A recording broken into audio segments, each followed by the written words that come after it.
We just took Sloan like a week or two ago to bowling, and she was like, she's doing that. The money roll, I can't really do anything. A couple games and anything. Yeah, exactly. Yeah, maybe we'll do something else like that. We went to the bowling alley. But then the funny thing was the guy goes, we did like right about his birthday. Like, oh wow, what now? Whatever reason, and it's still vacation.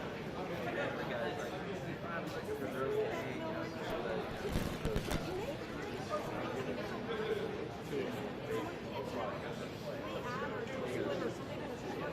you don't need it.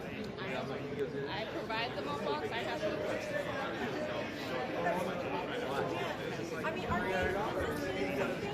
I will be adjusting the podium once again, just because our media is stretching out, and I'm going to have to adjust it so it's straight and narrow. So for when our interpreter is doing sign language, everyone has the full scene. So forgive me, but it will be just adjusted slightly so that each angle can have the best shot. Okay? Audrey, does this look straight to you? Does anybody have a splitter? We need to get more outputs out of here. Anybody have any splitters on? And the smoke box, I provide it as of, I think media can work out who gets a plug and who doesn't, but I can't police the smoke box.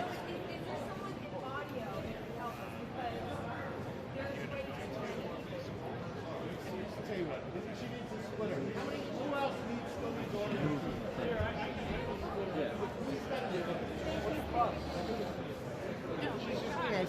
she's going to pack that. It's okay. We can add one more. We'll see if we need any others. You're the hero at this point. I have one in the car, but yeah, take it to me.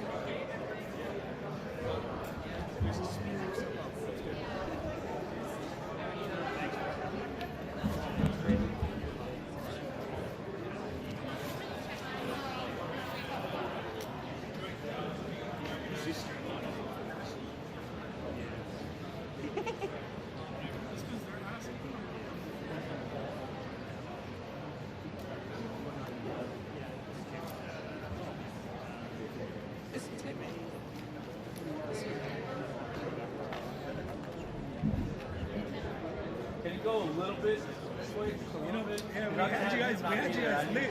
They're not invited to take him. I need him.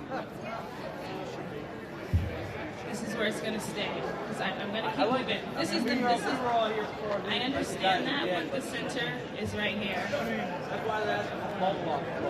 How dare you do, bro? For the interpreter, they just got to do a wider angle. Yeah. It doesn't. Yeah, that's it. It doesn't. The angle doesn't matter. They're still gonna get the interpreter.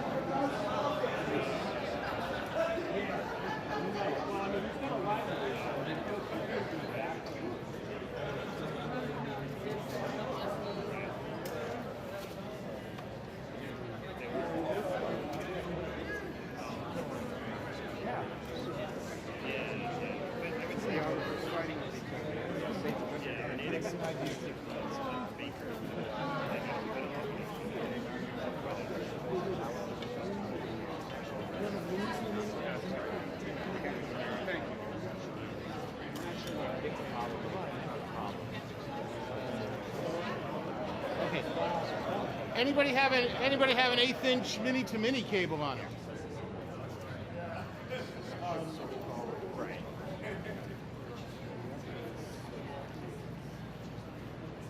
You have an XLR, right? You got an XLR to mini. Yeah. So does somebody have a 5-inch splitter? I do in my truck, but I don't here.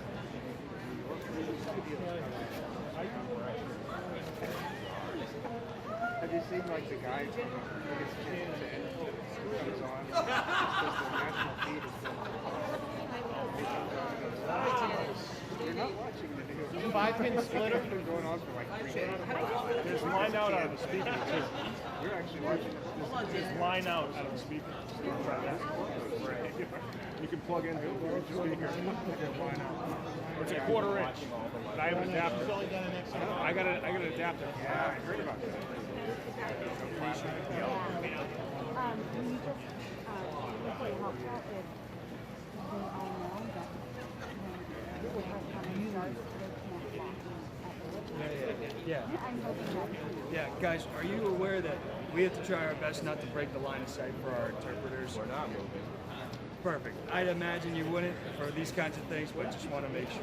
Thank you.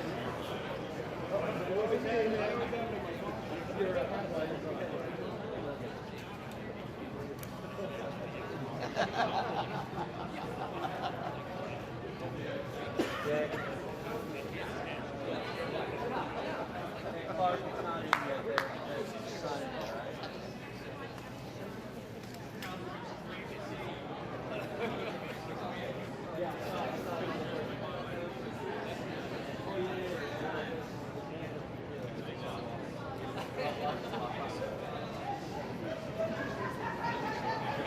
Is someone filming you? Oh no, I'm not being filmed. It's going to be filmed. We're asking that all the outlets make sure that he's on the camera because there's multiple deductions that are going to be Okay, so what's your role? I'm going to be sitting here. Oh, okay. I'm a secretary planner. He's a first person. He's more fluent in AFL than I am. Okay. So we have to back out. And I supplement finance. So I'm not. She's trying to speak. We'll make great team.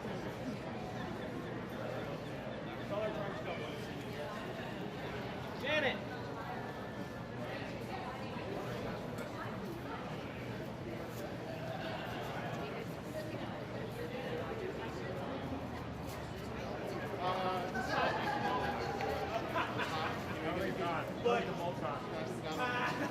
Multi, she's saving battery. Okay. We gotta do another test. We're gonna turn it on. Hey, look, I just found it. She's over there by the speaker.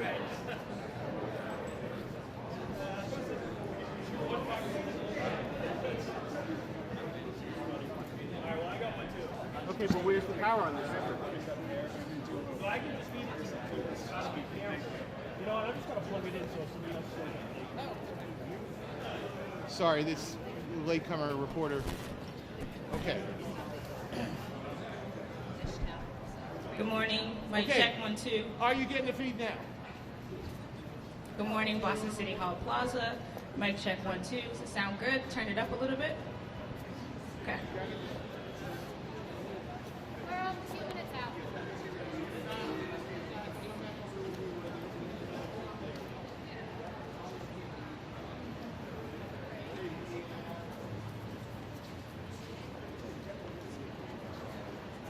What fun. Thank you. I was going to say, there's another way to do this.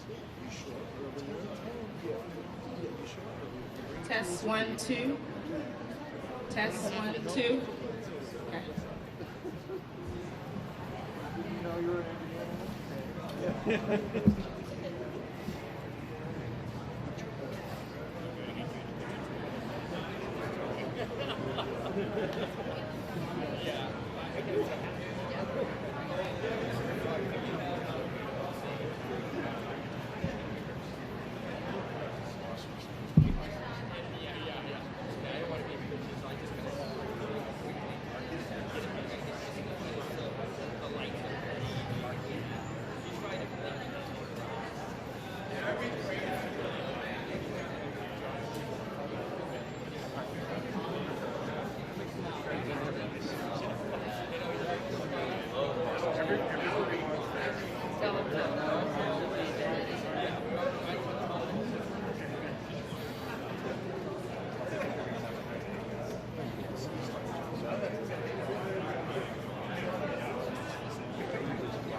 up, everybody. You're on the way. Down the steps.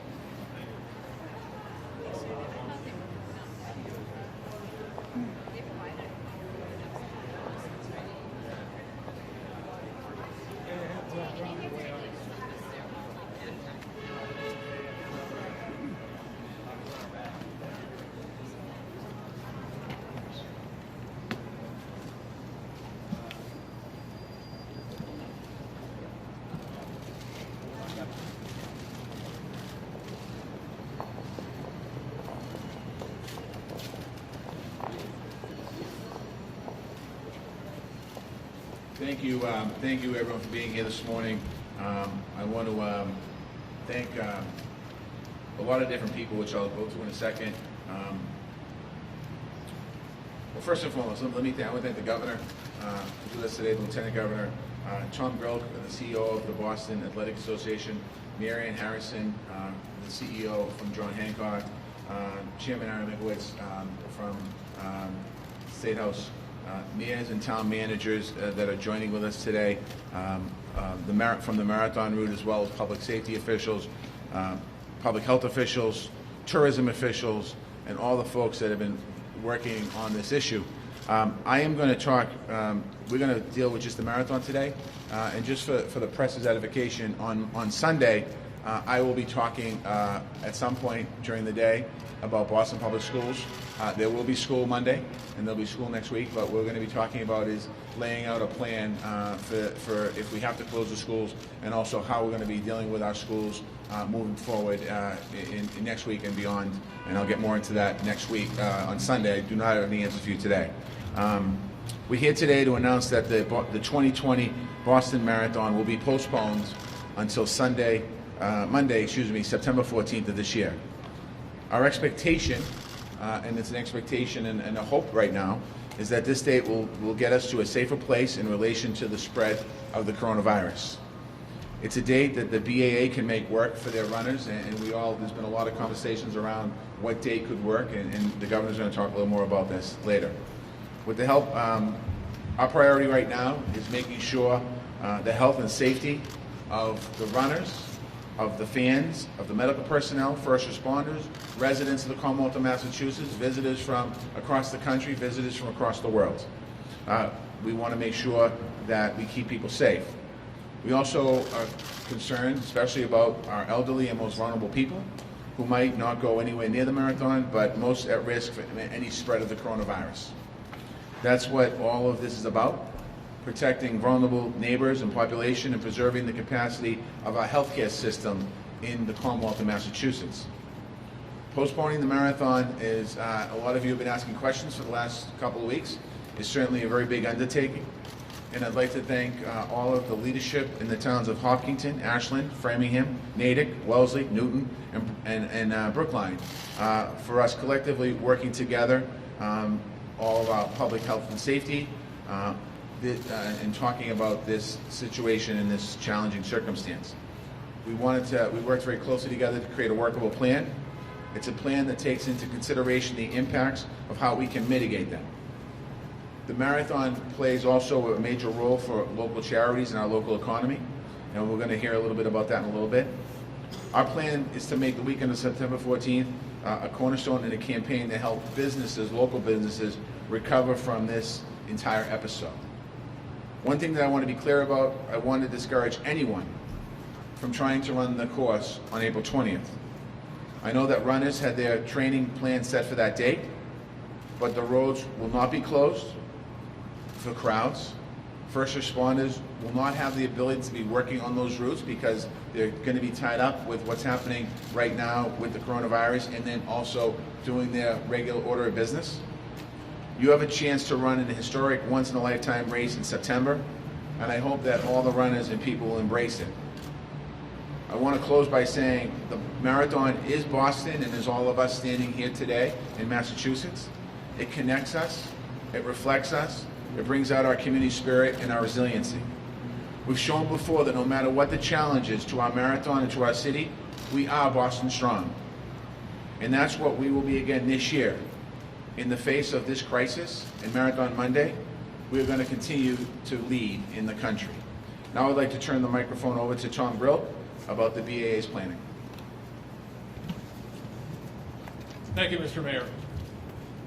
We're here today, we the BAA, to support the decision of the City of Boston, the other 7 cities and towns along the Marathon route, and the Commonwealth to postpone the 2020 Boston Marathon until Monday, September 14th, as the Mayor has just described. We know that all of these municipalities and the Commonwealth are doing this in support of all of the constituencies served by the marathon: runners, charities, volunteers, spectators who have embraced the marathon for generations, and our local economy. We at the BAA will take every reasonable step possible to support this effort and all of those constituencies. We at the BAA could not be more impressed by the immense amount of work put in by the City of Boston and the other communities and the Commonwealth to find a way to not simply cancel the marathon, but instead to take the less drastic step of postponing it, and doing so amidst a crisis of unprecedented proportions.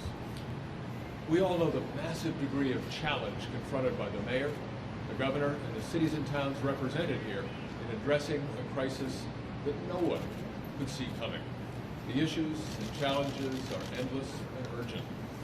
Above all, we salute and are grateful for the magnificent leadership being provided in this crisis by the Governor, the Mayor, municipal leaders, and everyone else addressing this crisis. We are privileged to have them all to guide us at a moment when we need great leadership. We have it. We know at the BAA there will be lots of questions, and we will address them as promptly as we can at our website at baa.org. I believe next the President and Chief Executive Officer of John Hancock, Marianne Harrison, will speak. Thank you, Mayor Walsh, Tom, and Governor Baker. While we all feel disappointed by the news today, postponement means the race actually will go on.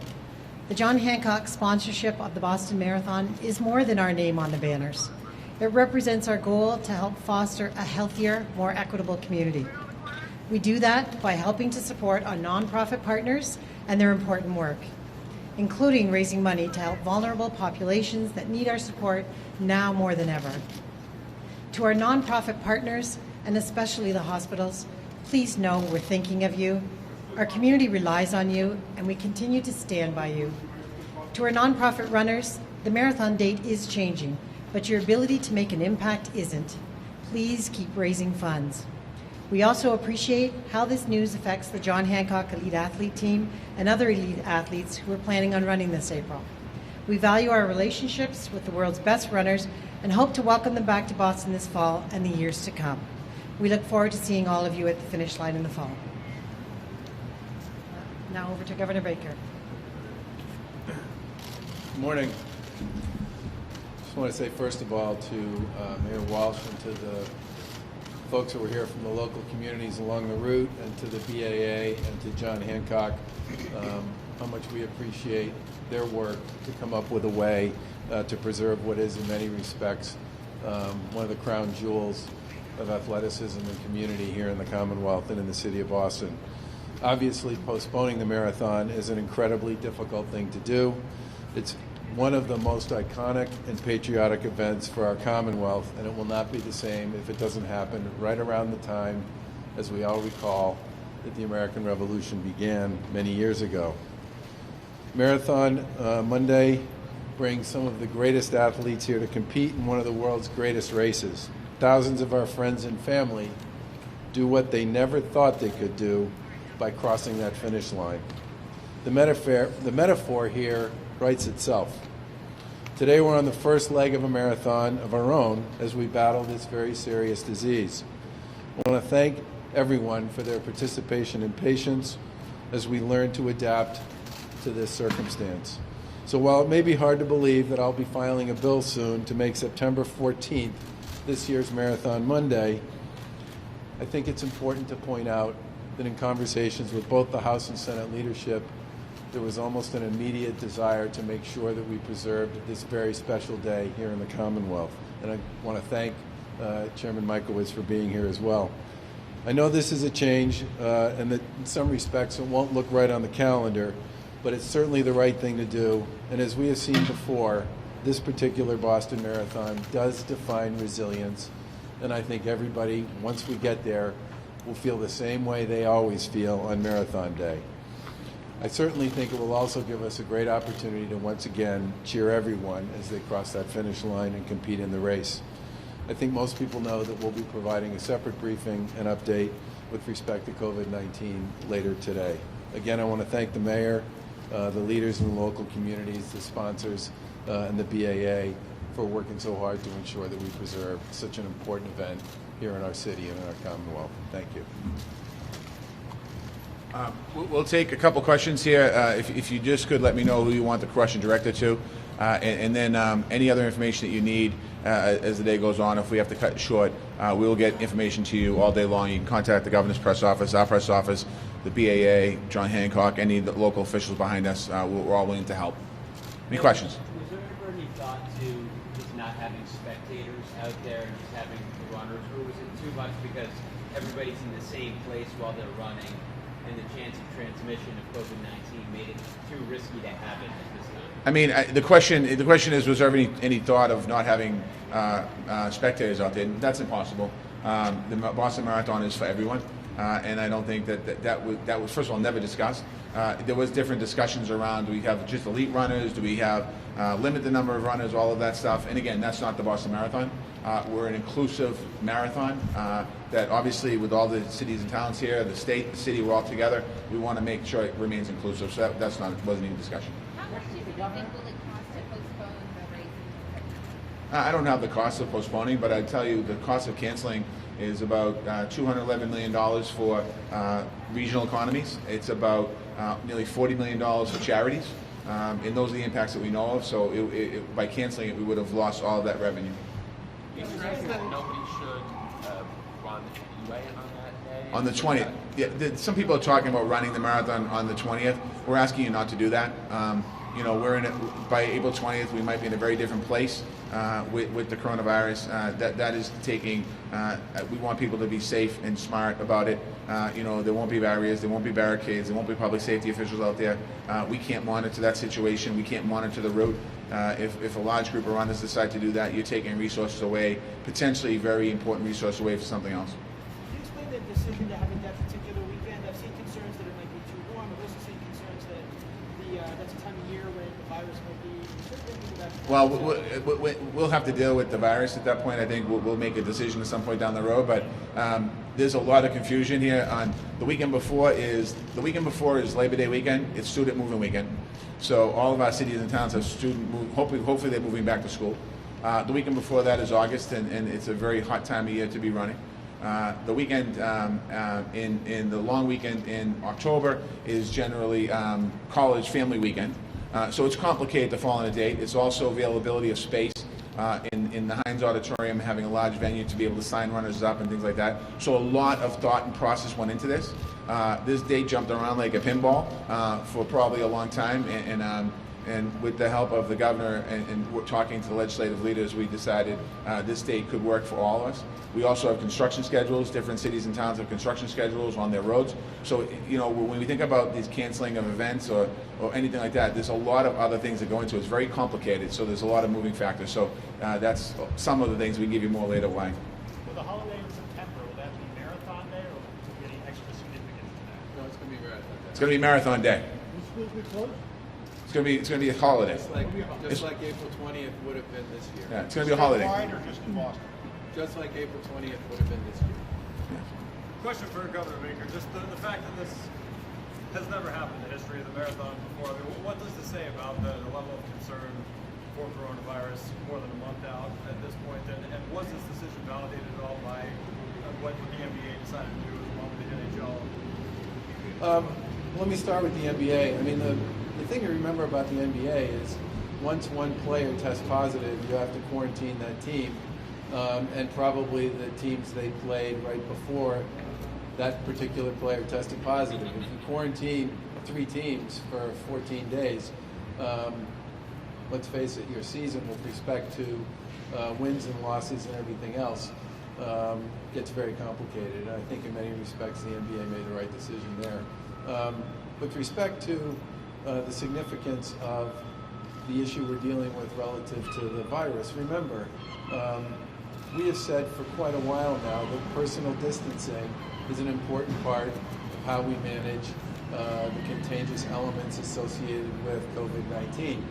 Now, COVID-19, remember, for the vast majority of the people who catch it, it's going to feel mostly like the flu would feel. For older people, as the mayor mentioned, and for those who have particular pre-existing conditions, it's far more dangerous. But the big issue here is around managing the contagious elements associated with disease. If you run a race that has 1 million people or more along a route, over the course of what in many cases could be 5 or 6 hours, that sort of fits the definition of an event where personal distancing is simply not going to be possible. And I think these folks made the right decision here, and we're looking forward to having this in the fall. Question for the BAA. If for some reason, because of the date change, a lot of runners might not be able to run on this date, it's also very close to the Chicago Marathon. Do these people, do they just lose their spot for this year? Will they be able to perhaps run next year? The question is whether people who are entered in the race this year but would not be able to be here on that weekend, would they lose their spot? Would they get a refund?